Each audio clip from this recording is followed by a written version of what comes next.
તો છીએ, પણ એટલું શીખીને જઈશું કે અત્યારે આવતીકાલથી જે નવરાત્રિ ચાલુ થઈ રહી છે એમાં દરેક બાળકી પોતાનું સ્વરક્ષણ કરતા શીખે. ગરબા તો ગાવા જજો જ, માતાજીના ગરબા, પણ સાથે સાથે પોતાનું સ્વરક્ષણ કરતા શીખજો. અને એની સાથે એટલી પણ શીખ લેતા જજો કે બાજુમાં જે તમને કંપની માટે તમે લઈ ગયા હોય એમની પણ રક્ષા કરજો. અને દરેક માતાની પણ ફરજ બને છે કે પોતાની બાળકી ક્યાં જાય છે, કોની સાથે જાય છે, કઈ જગ્યાએ જાય છે, કેટલા વાગે જાય છે અને કેવી રીતે જાય છે એ પણ પૂરી ચકાસણી કરે અને પોતાની બાળકીનું ધ્યાન રાખવું એ સૌથી પ્રથમ ફરજ તો માતાની બને છે. એટલે આજે જ પિક્ચર જોઈને જાઓ, પણ એનું પાલન કાલથી શરૂઆત કરી દેજો, એટલી હું વિનંતી કરું છું દરેક માતાઓને અને બાળકીઓને.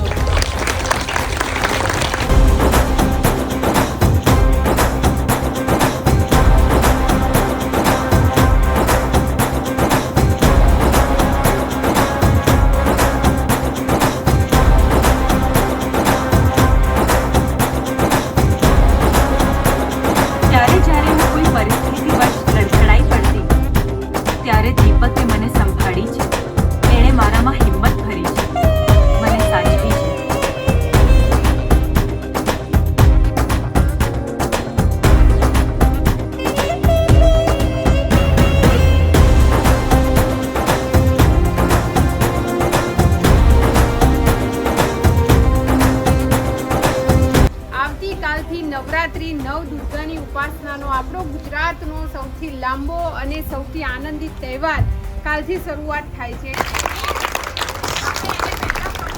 મૂવીની અંદર જોયું, આ મૂવીની અંદર મહિલા સશક્તિકરણનું શ્રેષ્ઠ ઉદાહરણ મમતાબેન સોની દ્વારા પૂરું પાડવામાં આવ્યું છે. આપણે બધાને કેવો ક્રેઝ છે હિન્દી મૂવી જોવાનો, બોલિવૂડ, હોલિવૂડ એવી મૂવી જોવાનો ખૂબ ક્રેઝ છે, પણ તમે આજે ગુજરાતી મૂવી જોઈને તો આ મીરાબેન કે હું પિક્ચર ચાલુથી તારની આવી છું, હું 5 મિનિટ માટે આવી હતી પણ 15 મિનિટ બેઠી તો પણ મૂવી જોવી ગમી. એટલા સારા આપણા ગુજરાતી મૂવી બની રહ્યા છે. આની અંદર તમે એક્ટિંગ પણ જોઈ, ખૂબ સરસ એક્ટિંગ હતી, હિન્દી મૂવી જેવી જ એક્ટિંગ અને દરેક તમે શોર્ટ જોયા, બહુ ખૂબ સરસ એમનો રોલ પણ હતો કે હવે આપણી ગુજરાતી મૂવી પણ એટલી સરસ મૂવી બનવા લાગી છે. એટલે હવે આપણે ગુજરાતી છીએ એટલે આપણને આપણી ગુજરાતી ભાષા ઉપર ને આપણી ગુજરાતી સંસ્કૃતિ ઉપર પહેલા ગર્વ હોવો જોઈએ, કારણ કે સમાજમાં આપણો પણ બહુ રોલ છે.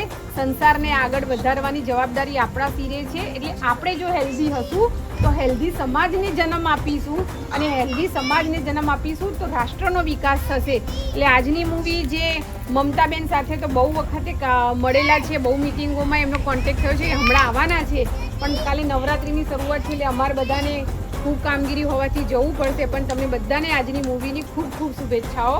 જય હિન્દ, જય ભારત.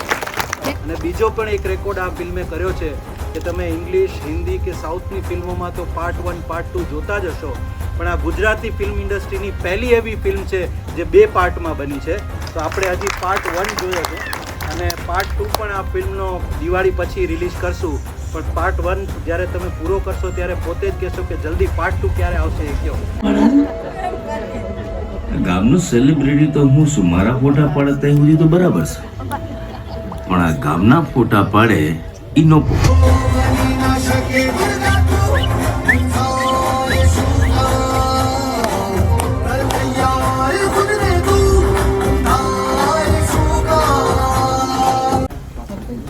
ગુજરાતી ભાષામાં આવી ફિલ્મ બની પણ શકે એ એક બહુ મોટી વાત છે, આશ્ચર્યની વાત છે. સામાન્ય રીતે અંગ્રેજી ફિલ્મો અથવા તો આપણા કેટલાક સરસ રીતે અત્યારે બોલિવૂડમાં પણ આ પ્રકારના દ્રશ્યો હોય છે, પરંતુ ગુજરાતી ફિલ્મની અંદર તો આ પ્રકારના દ્રશ્યો મૂકવા એ બહુ મોટું દુસ્સાહસ હતું. અને એમાં પણ જ્યારે પ્રતિકારની વાત આવે છે એ તો હજી જ્યારે આવે ત્યારે આવે, બીજા પાર્ટમાં આવે, પણ જે રીતે મમતાબેને રોલ કર્યો છે અને જે એણે પ્રતિકાર કરવાનો જે પ્રયત્ન કર્યો છે પોતાના જીવના જોખમે અને શીલના પણ જોખમે, તો એ વખતે જે પ્રકારનું ડાયરેક્શન છે, જે પ્રકારનું એનું એક્શન છે અને એ બધા જ જે પાત્રો એની સાથે જે રીતે વર્તી રહ્યા છે એ જોઈએ તો એમ લાગે કે આ એક પ્રકારની યુનિક ફિલ્મ છે, અત્યાર સુધી નહીં બની હોય એવી એક ફિલ્મ છે. એટલે ગુજરાતી ફિલ્મના ઇતિહાસમાં આ એક સીમાચિહ્ન રૂપ ફિલ્મ છે.